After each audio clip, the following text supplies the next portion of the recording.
Okelia peshinduweka. Haleluya. Tuinue mikono yetu juu. Baba, katika jina la Yesu, ninakushukuru tena jioni hii.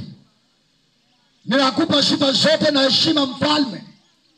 Mapenzi yako ni kwamba tunawiri na kuendelea. Mapenzi yako ni kwamba tukae huru, tukushuhudie katika maisha yetu, katika boma zetu na katika biashara zetu.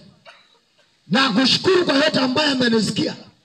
Naomba kwa jina la Yesu, Roho wako akatawale hapa. Akakatae chochote sio cha kwako. Akaharibu kila madhabahu ya giza. Akavunje kila giza ambao inataka kumulika soko hii. Katika jina la Yesu, tunakataa kila madhabahu iletayo kukwama.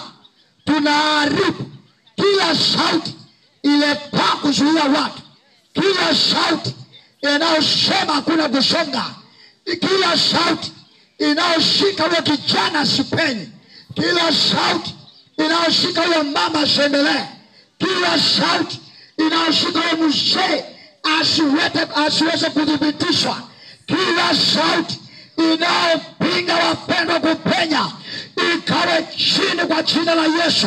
Tunakataa kila mamlaka ya kipepo. Kuanzia sasa tunainukia kila uwezo wa giza.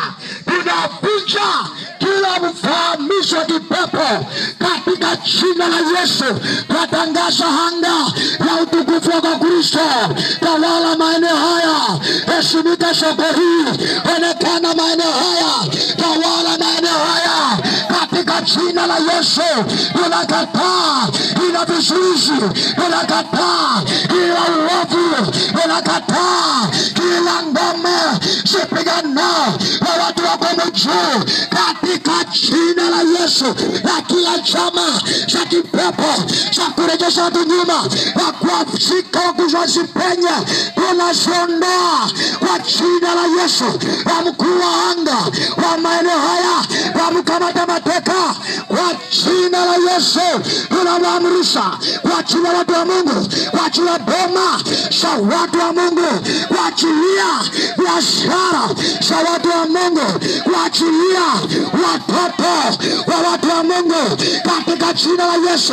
Huyo kijana akirudisha, huyo msichana akiliachiliwa, huyo mzee akirudisha, huyo mama akirejeshwa kwa jina la Yesu. Na kila vifungo vikatike sasa, vikatike sasa.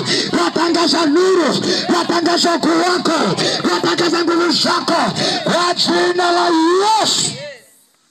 Baba heshimika, Baba inuliwa, Baba pewa sifa zote. Pigana na kila uovu, pigana na kila mapepo, pigana na kila waliopewa kandarasi ya kuhangaisha watu katika huu mji, katika jina la Yesu. Kila destiny iliyokamatwa popote pale imekamatwa, tunatangaza kuachiliwa. Tunatangaza hiyo huru kuanzia sasa kwa jina la Yesu.